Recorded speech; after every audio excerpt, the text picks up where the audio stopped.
वक्रतुंड महाकाय सूर्यकोटि संप्रभ निर्विघ्नं कुरु देव सर्वकार्येषु सर्वदा। ओम श्री गुरुभ्यो नमः। ओम श्री मात्रे नमः। पिछले भाग के अंत में मैंने आपसे एक प्रश्न पूछा था। हमने जाना कि सिर्फ केवल कैलाश पर विराजमान देवता नहीं हैं, वे संपूर्ण सृष्टि की परम चेतना हैं, वे निश्चल हैं, निर्विकार हैं, अनंत हैं, वही संपूर्ण ब्रह्मांड का मौन आधार है। लेकिन जाते जाते मैंने आपके मन में एक जिज्ञासा छोड़ दी थी। यदि शिव ही परम चेतना है, यदि वही सर्वशक्तिमान है, तो फिर आदि गुरु शंकराचार्य जी ने अगले ही शब्द में सत्याह क्यों कहा? सत्याह, क्या शिव अपने आप में पूर्ण नहीं है? क्या शक्ति उनसे अलग है? या फिर यह कोई ऐसा रहस्य है जिसे जाने बिना न श्री विद्या को समझा जा सकता है और न ही सौंदर्य लहरी के प्रथम श्लोक को? आज हम उसी रहस्य के द्वार पर प्रवेश कर रहे हैं। जब भी हम शक्ति शब्द सुनते हैं, हमारे मन में अनेक चित्र बनने लगते हैं। किसी को दुर्गा का स्वरूप दिखाई देता है, किसी को माँ काली का, किसी को माँ कामाख्या का, किसी को माँ त्रिपुर सुंदरी का। कुछ लोग शक्ति का केवल बल समझते हैं, कुछ उसे चमत्कार समझते हैं और कुछ लोग शक्ति को केवल पूजा पाठ तक सीमित कर देते हैं। लेकिन क्या वास्तव में शक्ति का अर्थ इतना ही है? यदि ऐसा होता तो आदि गुरु शंकराचार्य केवल एक शब्द में इतना गहरा रहस्य क्यों छिपाते? जरा ध्यान से देखिए और ध्यान से सुनिए। उन्होंने शक्ति नहीं कहा, उन्होंने कहा सत्या, शक्त्या, शक्त्या। संस्कृत का यह छोटा सा परिवर्तन साधारण नहीं है। श्री विद्या में कोई भी शब्द संयोग से नहीं आता। हर अक्षर, हर मात्रा, हर विभक्ति अपने भीतर एक संपूर्ण दर्शन को धारण किए हुए हैं। शक्त्याः का अर्थ है शक्ति के द्वारा, शक्ति के माध्यम से, शक्ति के साथ। इसका अर्थ यह हुआ कि शिव का जो दिव्य स्वरूप है वह शक्ति के माध्यम से ही अभिव्यक्त होता है। यहाँ दो अलग अलग सत्ता की बात नहीं हो रही है, यहाँ एक ही सत्य के दो पक्षों की चर्चा हो रही है। जैसे सूर्य और उसका प्रकाश अलग नहीं हो सकते, जैसे अग्नि और उसकी ऊष्मा अलग नहीं हो सकती, जैसे फूल और उसकी सुगंध को अलग नहीं किया जा सकता, उसी प्रकार शिव और शक्ति भी अलग नहीं किए जा सकते। यहीं पर एक सवाल स्वाभाविक रूप से उठता है, यदि शिव और शक्ति अलग नहीं है तो फिर दो नाम क्यों? एक ही नाम पर्याप्त क्यों नहीं था? यही प्रश्न श्री विद्या के द्वार को खोलता है। कल्पना कीजिए कि आपके सामने एक दीपक रखा है, दीपक जल रहा है। अब आप मुझसे कहिए कि दीपक कौन सा है और प्रकाश कौन सा है? क्या आप दोनों को अलग अलग कर सकते हैं? यदि प्रकाश को हटा दिया जाए तो दीपक केवल एक पात्र रह जाएगा, और यदि दीपक ही न हो तो प्रकाश कहाँ से प्रकट होगा? दोनों का अस्तित्व एक दूसरे से जुड़ा हुआ है। इसी प्रकार शिव चेतना है और शक्ति उसी चेतना की अभिव्यक्ति है। शिव मौन है और शक्ति उसी मौन की वाणी है। शिव स्थिर है और शक्ति उसी स्थिरता की स्पंदन है। शिव बीज है और शक्ति उसी बीज से प्रकट होने वाला विशाल वृक्ष है। अब मैं आपसे एक प्रश्न पूछना चाहता हूं, क्या आपने कभी सोचा है कि एक बीज के भीतर इतना विशाल वृक्ष कहां छिपा होता है? उस छोटे से बीज में न शाखाएं दिखाई देती हैं, न पत्तियां, न फल और न ही छाया। फिर भी समय आने पर वही बीज हजारों पत्तों वाला, सैकड़ों पक्षियों को आश्रय देने वाला विशाल वट वृक्ष बन जाता है। यह चमत्कार किसका है? विज्ञान कहेगा कि यह प्रकृति की विकास प्रक्रिया है। यह उत्तर, यह आंसर अपने स्थान पर उचित है, लेकिन श्री विद्या इससे एक कदम और आगे जाकर पूछती है, उस विकास की मूल प्रेरणा कहां से आती है?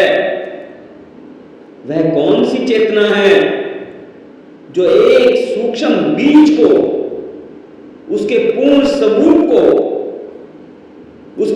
स्वरूप की ओर निरंतर प्रेरित करती रहती है? यही श्री विद्या कहती है, वही आदि शक्ति है। ध्यान रखिए, यहां मैं विज्ञान का विरोध नहीं कर रहा हूं। विज्ञान हमें यह बताता है कि विकास कैसे होता है, परंतु श्री विद्या यह पूछती है कि अस्तित्व के आध्यात्मिक स्तर पर उस विकास का मूल रहस्य क्या है? दोनों की दृष्टि अलग है, इसलिए दोनों को मिलाकर या एक दूसरे का विकल्प मानकर नहीं देखना चाहिए। अब अपने जीवन पर दृष्टि डालिए। जब एक बालक जन्म लेता है तब वह कुछ भी नहीं जानता, न भाषा, न संसार, न संबंध। फिर वही बालक धीरे धीरे बोलना सीखता है, चलना सीखता है, ज्ञान प्राप्त करता है, प्रेम करना सीखता है और निर्णय लेना भी सीखता है। क्या यह सब बाहर से उसके भीतर डाला गया है? नहीं, यह सब उसके भीतर संभावना के रूप में पहले से उपस्थित था। उचित समय, उचित संस्कार और उचित मार्गदर्शन ने उसे प्रकट कर दिया। ठीक इसी प्रकार सौंदर्य लहरी श्री विद्या कहती है कि प्रत्येक मनुष्य के भीतर दिव्यता का एक बीज विद्यमान है। साधना का उद्देश्य बाहर से कुछ प्राप्त करना नहीं, बल्कि उस बीज को जागृत करना है। इसीलिए शक्ति बाहर नहीं खोजी जाती, शक्ति पहचानी जाती है। शक्ति अर्जित नहीं की जाती। लोग सोचते हैं कि हम शक्ति अर्जित कर लेते हैं और शक्ति अर्जित की जाती है। नहीं, शक्ति प्रकट की जाती है। और यही कारण है कि श्री विद्या की साधना केवल मंत्रों का उच्चारण नहीं है, बल्कि अपने भीतर छिपे हुए परम प्रकाश को पहचानने की यात्रा है। यहीं से शुरू होता है सत्यः शब्द का वास्तविक अर्थ। धीरे धीरे हमारे सामने खुलना प्रारंभ होता है। और यही कारण है कि श्री विद्या की साधना केवल मंत्रों का उच्चारण नहीं है, बल्कि अपने भीतर छुपे हुए परम प्रकाश को, अपने भीतर छुपे हुए परम रहस्य को पहचानने की यात्रा है। अब यहाँ एक बहुत ही महत्वपूर्ण, अत्यंत महत्वपूर्ण प्रश्न हमारे सामने खड़ा होता है। महत्वपूर्ण प्रश्न हमारे सामने खड़ा होता है, यदि प्रत्येक मनुष्य के भीतर वही दिव्य शक्ति विद्यमान है तो फिर संसार में इतना अंतर क्यों दिखाई देता है? कोई व्यक्ति ज्ञान के शिखर तक पहुंच जाता है और कोई साधारण जीवन जीकर ही संतुष्ट हो जाता है। कोई अपनी इच्छाओं का दास बना रहता है और कोई अपनी इंद्रियों का स्वामी बन जाता है। यदि शक्ति सब में समान है तो फिर यह भेद क्यों? इस प्रश्न का उत्तर प्रकृति स्वयं देती है। कल्पना कीजिए कि वर्षा हो रही है और बादल किसी एक खेत पर नहीं बरसते। वर्षा का जल अमीर के खेत पर भी गिरता है और गरीब के खेत पर भी वह उपजाऊ भूमि पर भी गिरता है और बंजर भूमि पर भी। वर्षा कभी भेदभाव नहीं करती, लेकिन कुछ ही दिनों बाद एक खेत हरियाली से भर जाता है और दूसरा वैसा का वैसा ही रह जाता है। क्या वर्षा में कोई कमी थी? नहीं, कमी भूमि की तैयारी में थी। और यही बात हमारे जीवन पर भी लागू होती है। मां आदि शक्ति किसी से पक्षपात नहीं करती। उनका प्रकाश सबके भीतर समान रूप से विद्यमान है, लेकिन हमारा मन ही वह भूमि है जिसमें उस शक्ति का बीज अंकुरित होता है। यदि मन क्रोध, ईर्ष्या, भय, अहंकार, आलस्य और मोह से भर गया है तो शक्ति की अभिव्यक्ति सीमित हो जाती है। और यदि मन श्रद्धा, सेवा, सत्य, करुणा, संयम और गुरु भक्ति से पवित्र हो जाता है तो वही शक्ति धीरे धीरे अपने पूर्ण वैभव के साथ प्रकट होने लगती है। यही कारण है कि हमारे ऋषियों ने बाहरी संसार को बदलने से पहले भीतर के संसार को बदलने की बात कही है। आज का मनुष्य संसार को जीतना चाहता है, लेकिन स्वयं के मन से हार जाता है। वह बड़ी बड़ी सफलताएं प्राप्त कर लेता है, लेकिन भीतर शांति नहीं मिलती। उसके पास साधन है, लेकिन साधना नहीं है। उसके पास जानकारी है, लेकिन आत्मज्ञान नहीं है। यहीं से श्री विद्या की यात्रा आरंभ होती है। श्री विद्या कहती है, पहले स्वयं को पहचानो, अपने भीतर उतरना सीखो। जिस दिन तुमने अपने भीतर की शक्ति को पहचान लिया, उसी दिन संसार को देखने की तुम्हारी दृष्टि बदल जाएगी। अब एक और सवाल उठता है, क्या शक्ति केवल मंदिरों में है? क्या शक्ति केवल देवी की प्रतिमा में है? क्या शक्ति केवल किसी विशेष तीर्थ या सिद्ध पीठ में ही प्राप्त होती है? यदि ऐसा होता तो उपनिषद यह घोषणा कभी नहीं करते कि सर्व खल्विदम ब्रह्मा, यानी कि यह संपूर्ण जगत ही ब्रह्मा का स्वरूप है। श्री विद्या हमें सिखाती है कि जहां चेतना है वहां शक्ति है, जहां जीवन है वहां शक्ति है, जहां प्रेम है वहां शक्ति है, जहां करुणा है वहां शक्ति है। जहां सत्य के लिए संघर्ष है वहां शक्ति है। जहां कोई मां अपने बच्चे के लिए पूरी रात जागती है वहां भी शक्ति है। जहां कोई गुरु अपने शिष्य के अज्ञान को दूर करने के लिए अपना संपूर्ण जीवन समर्पित कर देता है वहां भी शक्ति है। जहां कोई चिकित्सक रोगी की सेवा करता है, जहां कोई सैनिक राष्ट्र की रक्षा के लिए सीमा पर खड़ा रहता है, जहां कोई किसान तपती धूप में अन्न उगाता है, इन सब के भीतर भी उसी शक्ति की झलक है। यही कारण है कि श्री विद्या शक्ति को केवल पूजने की वस्तु नहीं मानती बल्कि जीने की अनुभूति मानती है। अब एक क्षण के लिए अपनी श्वास पर ध्यान दीजिए। यह श्वास अभी चल रही है, आपने इसे चलाने का कोई प्रयास नहीं किया।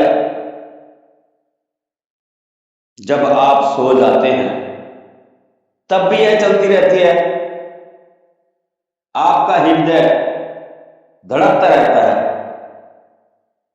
रक्त पूरे शरीर में प्रवाहित होता रहता है। करोड़ों कोशिकाएं हर क्षण अपना कार्य करती रहती हैं। बताइए, यह सब कौन कर रहा है? क्या हम सचमुच अपने शरीर के स्वामी हैं या कोई ऐसी अदृश्य व्यवस्था है जो हमें हर क्षण हर पल जीवन दे रही है? श्री विद्या उसी अदृश्य दिव्य व्यवस्था को, आदि शक्ति को स्पंदन कहती है।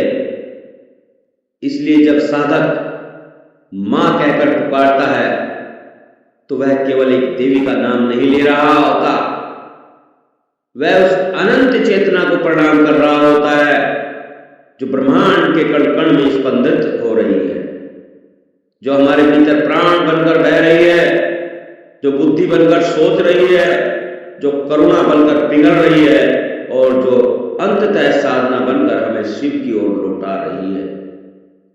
अब आप समझ सकते हैं कि आदि गुरु शंकराचार्य जी ने शक्ति नहीं कहा, सत्या कहा। क्यों कहा? सत्या क्यों कहा?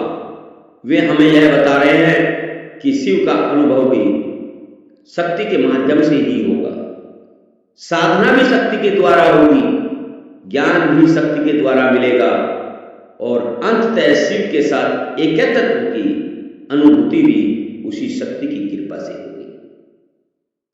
लेकिन यहां एक और रहस्य छिपा हुआ है।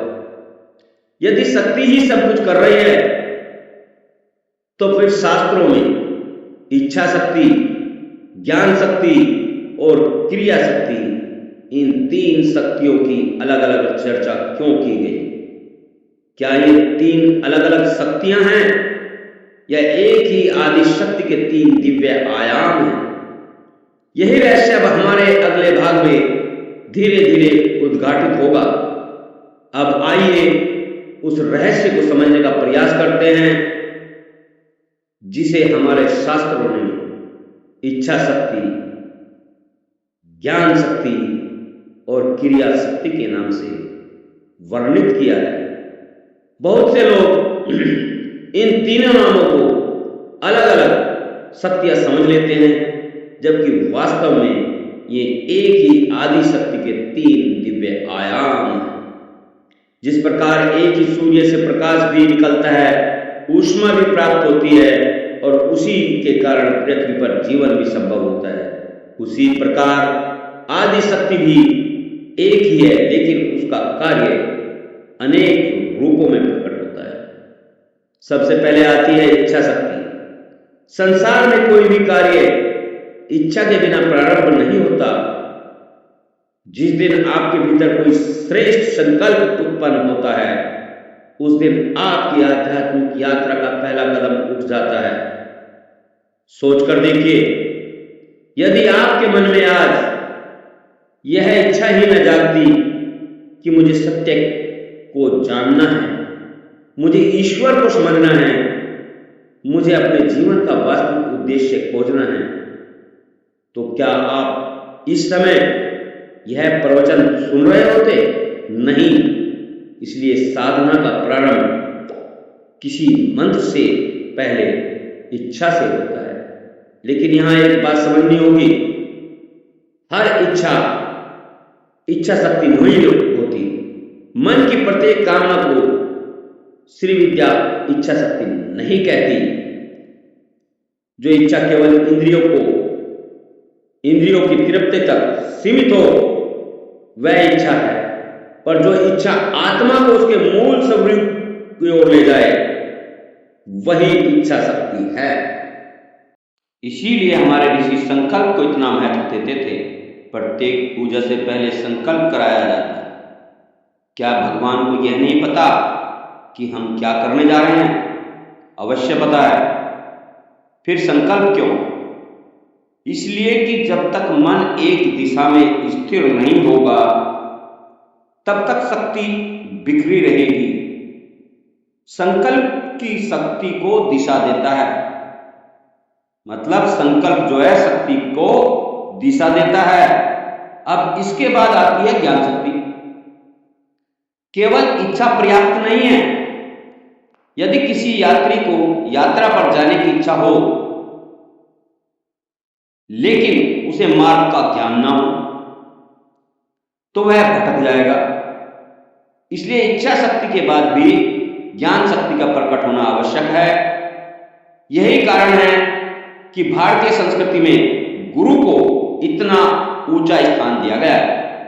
गुरु केवल मंत्र नहीं देते, वे दिशा देते हैं। वे बताते हैं कि कौन सा मार्ग प्रकाश की ओर ले जाता है और कौन सा मार्ग अंधकार की ओर। ज्ञान का अर्थ केवल पुस्तकें पढ़ लेना नहीं, वास्तविक ज्ञान वह है जो जीवन को बदल दे। यदि हजारों ग्रंथ पढ़ने के बाद भी क्रोध वैसा ही बना रहे, अहंकार वैसा ही बना रहे और मन अशांत ही रहे, तो समझ लीजिए कि जानकारी तो मिली, लेकिन ज्ञान नहीं मिला। अब तीसरा आयाम है हमारा क्रिया शक्ति। यह सबसे पहले महत्वपूर्ण है, क्योंकि इच्छा भी हो, ज्ञान भी हो, लेकिन यदि कर्म ना हो तो जीवन में कुछ भी नहीं बदलता। एक किसान को खेती करने की इच्छा भी है, उसे खेती का ज्ञान भी है, लेकिन यदि वह खेत में हल ही न चलाए, बीज ही न बोए, तो क्या फसल उग पाएगी? कभी नहीं। इसलिए श्री विद्या कहती है कि इच्छा, ज्ञान और क्रिया, ये तीनों जब एक हो जाते हैं, तभी शक्ति अपने पूर्ण रूप में प्रकट होती है। अब जरा अपने जीवन को इन तीनों के प्रकाश में देखिए। कितनी बार हमने अच्छे संकल्प किए होंगे, कितनी बार सोचा होगा कि अब से प्रतिदिन जप करेंगे, ध्यान करेंगे, क्रोध कम करेंगे, मधुर वाणी बोलेंगे, लेकिन कुछ दिनों बाद सब कुछ पहले जैसा हो गया।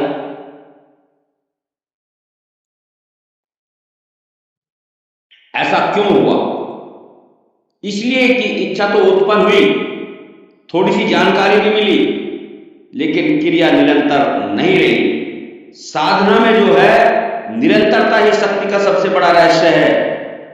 अगर आप साधना कर रहे हैं तो निरंतर आपको बैठना होगा साधना के लिए।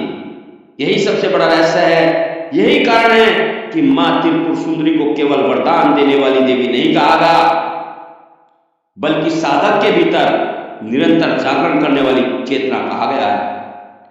वे हमें केवल कृपा ही नहीं देती, वे हमें चलना भी सिखाती हैं। वे केवल लक्ष्य नहीं दिखाती, लक्ष्य तक पहुंचाने की सामर्थ्य भी देती हैं।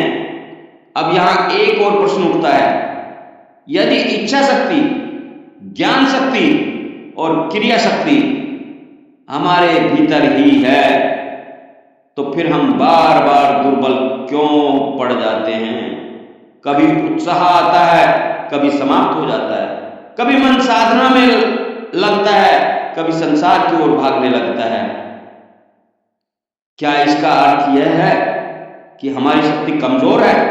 नहीं, इसका अर्थ केवल इतना ही है कि मन अभी हमारा स्थिर नहीं हुआ।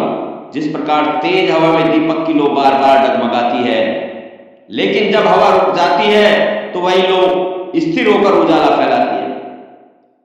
उसी प्रकार हमारा चंचल मन भी, शक्ति का प्रकाश भी स्थिर नहीं हो पाता चंचल मन में। इसलिए श्री विद्या का पहला अभ्यास मन को दबाना नहीं, बल्कि उसे शुद्ध और स्थिर करना है। क्योंकि जब मन शांत होता है तब शक्ति स्वयं प्रकट होने लगती है। और शायद यही कारण है कि आदि गुरु शंकराचार्य ने पहले ही शब्दों में हमें यह संकेत दे दिया कि साधना का रहस्य बाहर नहीं है, भीतर है। शक्ति कहीं दूर नहीं बैठी है, वह हमारे प्रत्येक के श्वास में है, प्रत्येक विचार में है, प्रत्येक शुभ संकल्प में है। आवश्यकता केवल इतनी है कि हम उसे पहचाने, उसका सम्मान करें और अपने जीवन को उसके अनुरूप ढालें। लेकिन अब एक और अत्यंत गूढ़ प्रश्न हमारे सामने खड़ा होता है। यदि शक्ति हमारे भीतर ही निवास करती है तो तंत्र और श्री विद्या में कुंडलिनी शक्ति की चर्चा क्यों की गई है? क्या कुंडलिनी और आदि शक्ति अलग हैं या दोनों एक ही सत्य के दो नाम हैं? और क्या शक्त्यः शब्द का संबंध उसी महान रहस्य से है? यही विषय अब हम अगले भाग में समझेंगे, क्योंकि शक्त्यः शब्द की वास्तविक गहराई वहां से और अधिक स्पष्ट होने लगती है।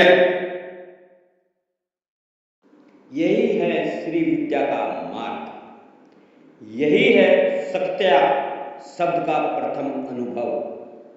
और जब साधक इस प्रथम अनुभव को स्थिर कर लेता है तब धीरे धीरे उसके सामने साधना के और भी गहरे रहस्य खुलने लगते हैं। लेकिन यहां एक बात हमें कभी नहीं भूलनी चाहिए, शक्ति का जागरण केवल साधना की ऊंची अवस्थाओं का विषय नहीं है। शक्ति बल्कि हमारे दैनिक जीवन का भी विषय है। यदि कोई आदमी घंटों जप करता है, अनेक यज्ञ हवन करता है, कठिन तपस्या करता है, लेकिन उसके व्यवहार में करुणा नहीं है, ईर्ष्या है, द्वेष है, निंदा करने की आदत है और उसकी वाणी में मधुरता नहीं है, उसके मन में विनम्रता नहीं है, तो श्री विद्या की दृष्टि में उसकी साधना अभी शुरू ही नहीं हुई, साधना अभी अधूरी है। क्योंकि जहां शक्ति प्रकट होती है वहां सबसे पहले आदमी का, मनुष्य का हृदय बदल जाता है, उसकी दृष्टि बदल जाती है, उसके विचार बदल जाते हैं, उसके जीवन का उद्देश्य बदलता है। यही कारण है कि हमारे ऋषि मुनियों ने बार बार कहा है कि साधना का सबसे बड़ा प्रमाण कोई चमत्कार नहीं बल्कि चरित्र है। यदि साधना के बाद मनुष्य अधिक धैर्यवान हो गया, अधिक सहनशील हो गया, अधिक सत्यनिष्ठ हो गया, अधिक करुणामय हो गया, तो समझना चाहिए कि मां की कृपा उसके भीतर प्रवाहित होने लगी है।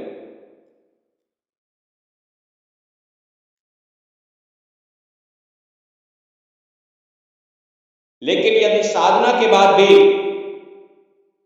अहंकार बढ़ता जाए,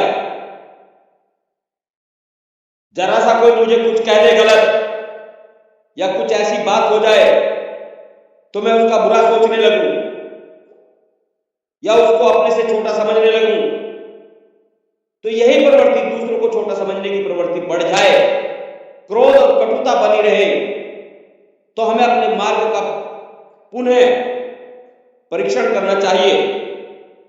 याद रखिए, शक्ति कभी भी अहंकार की साथी नहीं बनती। जहां अहंकार है वहां शक्ति स्वयं को छिपा लेती है, और जहां समर्पण है वहां शक्ति स्वयं प्रकट होने लगती है।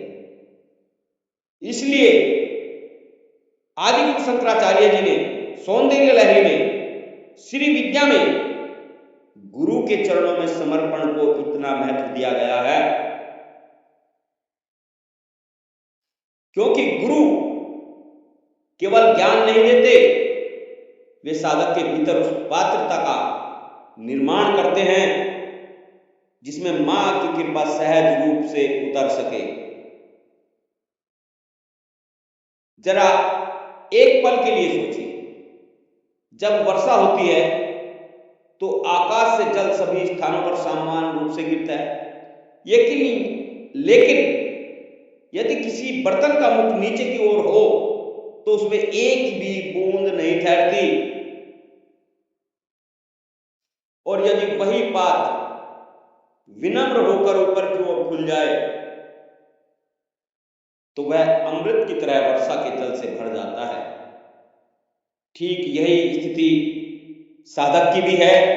मां की कृपा सदैव बरस रही है, लेकिन हमारा अहंकार यदि पात्र को उल्टा किए हुए है तो कृपा का अनुभव कैसे होगा? इसलिए श्री विद्या में पहला परिवर्तन बाहर नहीं, भीतर होता है। यही सच्चा शब्द का सबसे सुंदर संदेश है। शक्ति बाहर से आने वाली कोई वस्तु नहीं है, वह हमारे जीवन की मूल चेतना है। वही हमारी प्राण शक्ति है, वही हमारी विवेक शक्ति है, वही हमारी प्रेम शक्ति है, वही हमारी धैर्य की शक्ति है, और वही अंत से हमें शिव की ओर ले जाने वाली मोक्ष शक्ति भी है।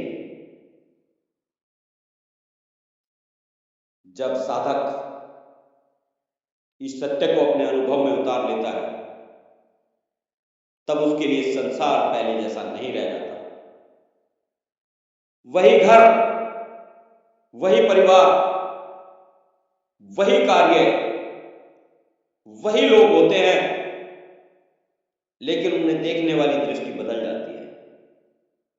और जब दृष्टि बदल जाती है तो जीवन भी बदल जाता है। शायद इसी कारण आदिगुरु शंकराचार्य जी ने प्रथम श्लोक में सत्या जैसा एक छोटा सा शब्द रखा, लेकिन उसके भीतर संपूर्ण श्री विद्या का महासागर समेट दिया। यह केवल एक शब्द नहीं, यह साधना का द्वार है। यह हमें बताता है भगवान शिव तक पहुंचने का मार्ग। शक्ति से होकर जाता है, और शक्ति तक पहुंचने का मार्ग श्रद्धा, विनम्रता, गुरु कृपा और निरंतर साधना से होकर जाता है। अब सवाल यह है कि जब शिव और शक्ति का यह दिव्य मिलन हो जाता है, तब आगे क्या होता है? आदिगुरु शंकराचार्य जी अगले ही शब्द में हमें एक ऐसा रहस्य प्रकट करते हैं जो संपूर्ण प्रथम श्लोक का हृदय है, और वह शब्द है युक्त। युक्त, इस एक शब्द में यह बताया गया है कि शिव और शक्ति का संबंध क्या है। शिव और शक्ति क्या है?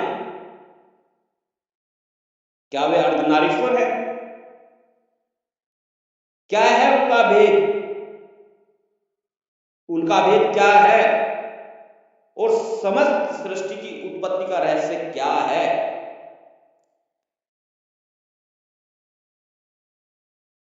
अगले शब्द में हम ये भी जानेंगे और मेरा आज का सौंदर्य लहरी श्री विद्या का यह सत्संग आपको ज्ञानवर्धक और प्रेरणादायक लगा हो तो आप इसे अधिक से अधिक लोगों तक, अधिक से अधिक साधकों तक अवश्य पहुंचाए, क्योंकि आपका एक साझा करने से संभव है कि किसी जिज्ञासु के जीवन में, किसी इंसान के जीवन में साधना का एक नया दीप प्रज्वलित हो जाए। मैं आचार्य डॉक्टर सुशील चौहान, हम अगले युग शब्द के अद्भुत रहस्य को अगले भाग में विस्तार से बहुत अध्ययन करेंगे। तो अगर आपको सौंदर्य लहरी श्री विद्या का यह भाग बहुत अच्छा लगा हो तो इसे आप अधिक से अधिक लोगों को साझा करें, लाइक करें, शेयर करें, बेल आइकन का बटन जरूर दबाएं और कमेंट में श्री मात्रे नमः, श्री गुरुभ्यो नमः, मां त्रिपुर सुंदरी है नमः लिखकर अपनी हाजिरी लगाएं, ताकि हम अगली वीडियो लेकर जल्दी ही आपके समक्ष हाजिर हो। मेरी मां त्रिपुर सुंदरी, बाला सुंदरी, श्री विद्या के चरणों में प्रार्थना है कि मां आपके जीवन को हर खुशियों से भरे, आपके जीवन को हमेशा समृद्धि, सुख और आरोग्य से परिपूर्ण करे। अगर आपको इसमें कोई त्रुटि लगी हो तो मुझे अपना छोटा भाई या बालक समझकर क्षमा कर देना। मैं आचार्य सुशील चौहान अगली वीडियो में आपके सामने फिर हाजिर होऊंगा। और आज सावन का पहला दिन भी है, तो भगवान शिव से भी प्रार्थना है कि वह आपके जीवन में हर प्रकार की खुशियां लाए, आपको हर ग्रह दोषों से बचाए। और आज का एक छोटा सा उपाय जरूर है, इस वीडियो में भी बता देता हूं कि आज आप भगवान शिव को जल से अभिषेक करें, लेकिन साथ ही साथ माता को एक लाल फूल जरूर अर्पित करें। हो सके तो गुड़हल का मिल जाए तो और ज्यादा अच्छा है। और सावन के महीने में भूल कर भी तामसिक भोजन का इस्तेमाल ना करें, शराब का सेवन ना करें, जीव जंतुओं पर दया करें, पेड़ पौधों की रक्षा करें और आप लोगों से हो सके जितना भी सावन के महीने में भगवान शिव की काले वस्त्र पहनकर पूजा ना करें। अगर आप ऐसा करेंगे तो आपके जीवन में खुशियां अपार होंगी। मुझसे कहीं त्रुटि हो गई हो, मैं फिर से आपसे क्षमा मांगता हूं कि मुझे क्षमा करें और इस वीडियो को आगे साझा जरूर करें।